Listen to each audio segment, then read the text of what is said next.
country in the intelligence community of the United States. And I have nothing but respect and appreciation for the vital work that they do. They do not draw political conclusions. They put perceptions and facts, and intelligence in front of you, and it's up to us to ask them the questions based on what they put in front of us. It's up to leaders to be critical about it and to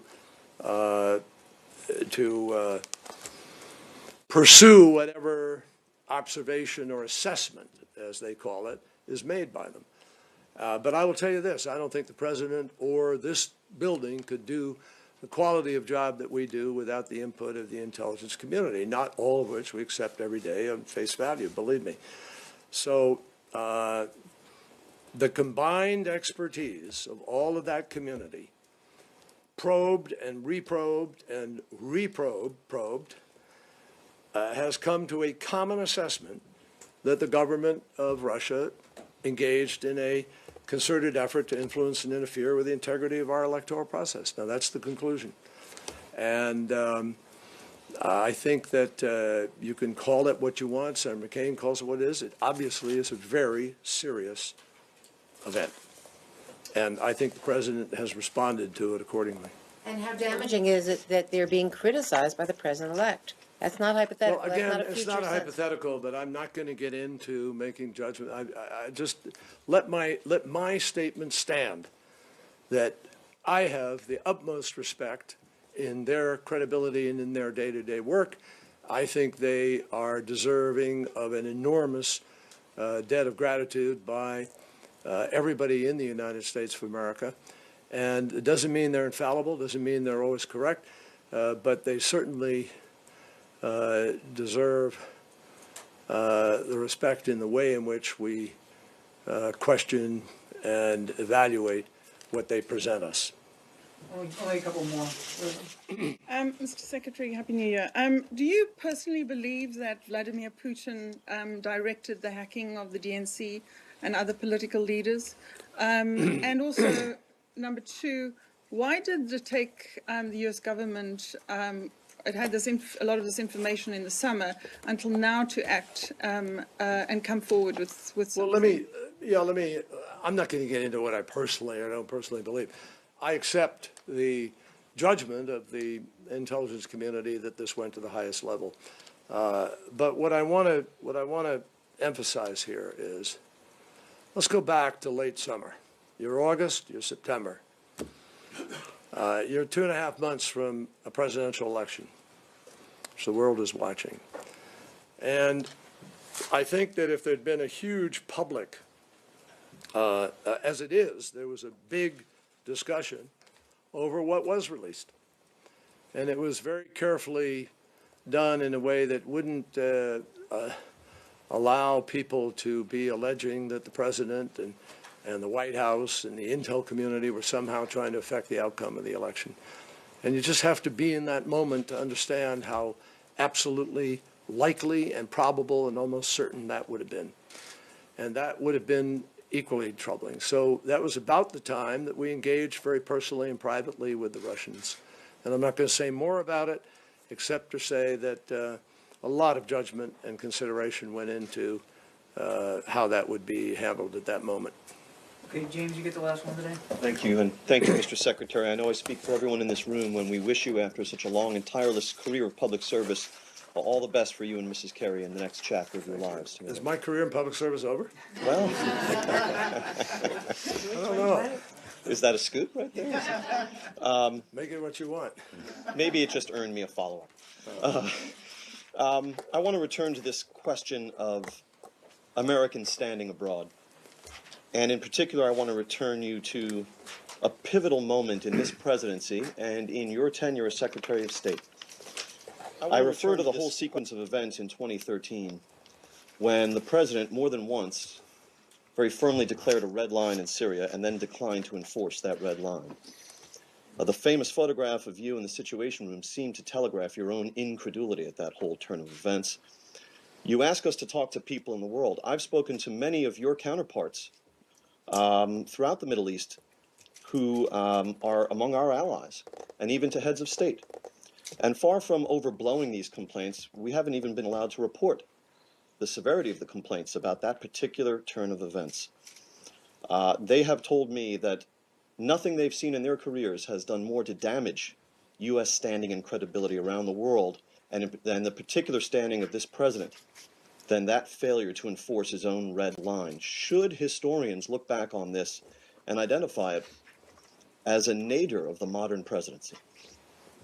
No, no, because I don't think that the press, writ large, broadly, has actually properly analyzed, assessed, and reported on exactly what took place. So let me be very specific. It's going to take me a minute, but I'm going to be very specific. The President of the United States of America, Barack Obama, did decide to use force. And he announced his decision publicly and said, we're going to act. We're going to do what we need to do to respond to this blatant violation of international law and of warnings and of the red line he had chosen. Now, we were marching towards that time when, lo and behold, on a Thursday of a week before the Friday decision, Prime Minister David Cameron went to the Parliament, or he went on Wednesday, I forget which, somewhere in the early part of the week. He went to the Parliament, and he sought a vote of approval for him to join in the action that we were going to engage in. And guess what? The Parliament voted no. They shot him down. So as we were briefing Congress, and I was on one of those briefing calls with maybe 100 members of Congress on the call, many of them were saying, well, you're going to come to us. You're going to, go through the constitutional process, get permission from us to do something. And the president had already decided to use force, but then the question became, do I need to go to Congress to get that permission? There was a big debate in the security group. I was part of that. I remember the debate. And we felt that we'd quickly get Congress's approval because this was such a blatant violation. And the president decided, I got a call Friday night, we met Saturday morning, and the president decided that he needed to go to Congress because of what had happened in Great Britain and because he needed the approval, and that was the way we do something like that. It wasn't forthcoming very rapidly, number one, but number two, in the interview, the president never said, I don't want to bomb. He never said, I'm not going to. He went to Congress to get permission to. And in the meantime, at a press conference in London, you may have been there, I was asked the question, is there anything that Assad could do in order to avoid being bombed? And I said, yes. He could agree to get rid of his weapons. And within an hour and a half, I had a phone call from Sergei Lavrov of Russia suggesting that was a really good idea. Why don't we work on whether or not we could do that? And President Obama and President Putin had actually talked about it a few weeks earlier in St. Petersburg. And I'd already talked to Lavrov. I'd actually talked to Prime Minister Netanyahu about it. I thought it was a good idea. And so all of a sudden, Lavrov and I were thrown together by our presidents in an effort to try to achieve that. And guess what? We did achieve it. Before Congress voted, the president never said, I won't drop a bomb. What happened was people interpreted it. The perception was that he was trying to find a different road. And I will acknowledge to you, absolutely, I heard it all over the place. The perception hurt, yes, the perception hurt. But the perception came about despite the fact that we actually got a far better result of getting all of the weapons of mass destruction out of Syria without dropping a bomb. And if we had dropped a bomb, there is no guarantee we would have gotten any of them out. Is Syria today a better result, sir? No, Syria has nothing to do with that.